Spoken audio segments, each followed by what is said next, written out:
Hello guys, as war spreads to more and more of the Russian regions, fear and panic spread to these regions too, including Moscow and even the Kremlin. People in Smolensk now need evacuation from their region after another chemical plant was demilitarized there, but the local authorities were totally unprepared for such a development of the so-called special military operation, but deep inside the Russian rear. And in Moscow, Putin fears for the leftovers of his generals. That's why yesterday he ordered the increased protection of such generals, FSB officers, and various representatives of the Russian Ministry of Attack. All because the second in a row car of police exploded in Moscow. Putin definitely made Russia an active war zone, promising it would become safer after they invade Ukraine. They were totally unprepared for a long war and totally unprepared to defend their own regions. But now, when millions of Russians who supported the idea of the full-scale invasion of Ukraine taste their own medicine, they begin doubting whether they like war that much, and most importantly, if their supreme leader Putin is actually fit for the job. And that is a big change during a quarter of a century of Putin's rule.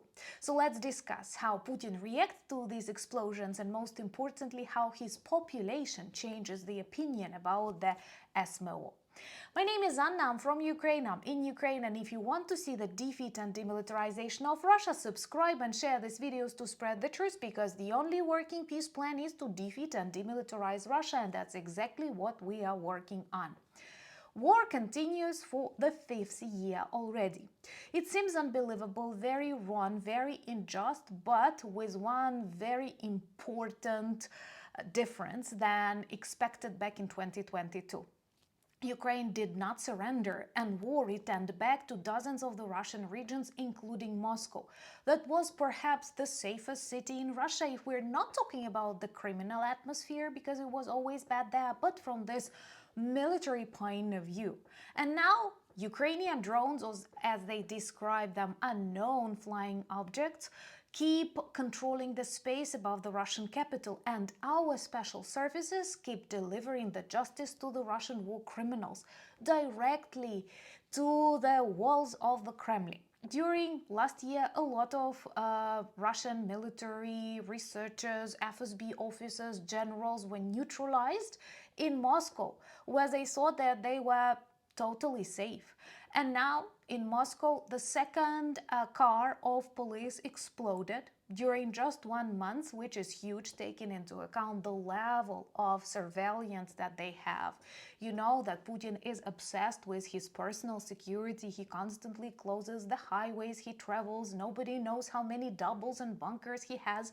So now, knowing that police cars explode, generals are being neutralized, he is in full panic mode. And not just for himself, but also for the leftovers of these generals. Because let's be realistic, the best Russian military were neutralized somewhere in March, September of 2022. Exactly when this period for the Blitzkrieg was ending, and they were trying to deliver the aim. And after that, most of them remain in Moscow, the decision-making center, but even there, the Ukrainian special services, SBU, for example, reach them.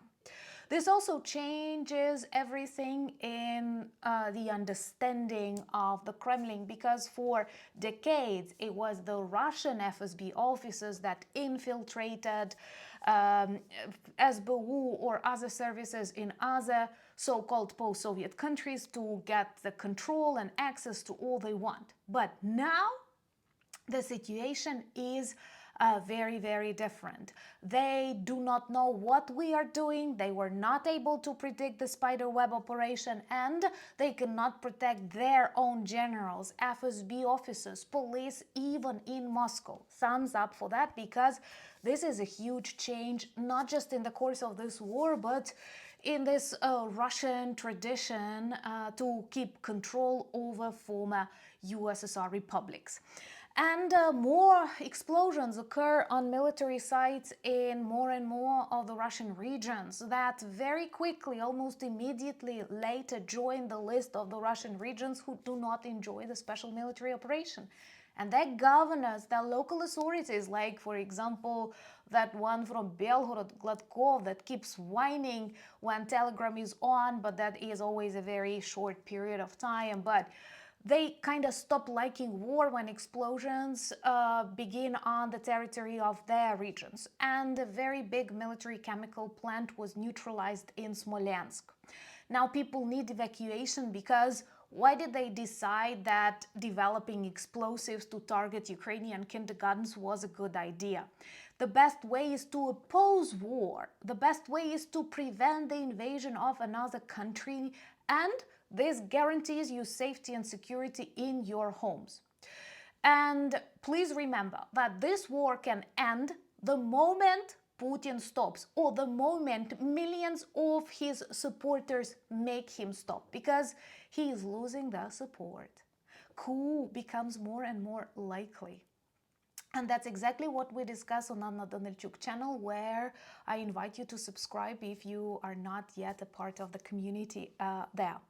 So honestly, I may say that the list of the Russian regions that are turned into a war zone is growing. Tatarstan, another location that keeps exploding, oil refineries, drone production sites. But I prefer to shift the focus and tell you that the list of the Russian regions who do not enjoy the special military operation keeps growing. And this is a good basis for the realistic negotiations about the end of this war, which I believe must take place either in The Hague or in the Kremlin after the change of the Putin's regime, with the Ukrainian generals taking selfies on, like smoking sites. Anyway, let me know what do you think about the changes in Russia after this 4 years of the very exhausting war. What are the most promising signals that we see from inside this collapsing imperial Frankenstein? And remember to share these videos. This helps a lot to change the Moscow-centered focus in the global media, and that's important for the correct decisions to be made. And it's not just Ukraine that needs them. It is also for the safety and security of your countries, your children, even if you live across the big, beautiful ocean. Follow me on X, Instagram, Threads, Blue Sky, Discord, and Substack for a weekly newsletter. Thank you so much for buying me coffees, becoming my patrons and sponsors of the channels. That's an honor. I'm forever grateful for your continued support. Check the merch shop, lots of good items that turn you into the ambassadors of Ukraine and remind the world about our fight and the only working peace plan to defeat and demilitarize Russia. United we stand. Slava Ukraini!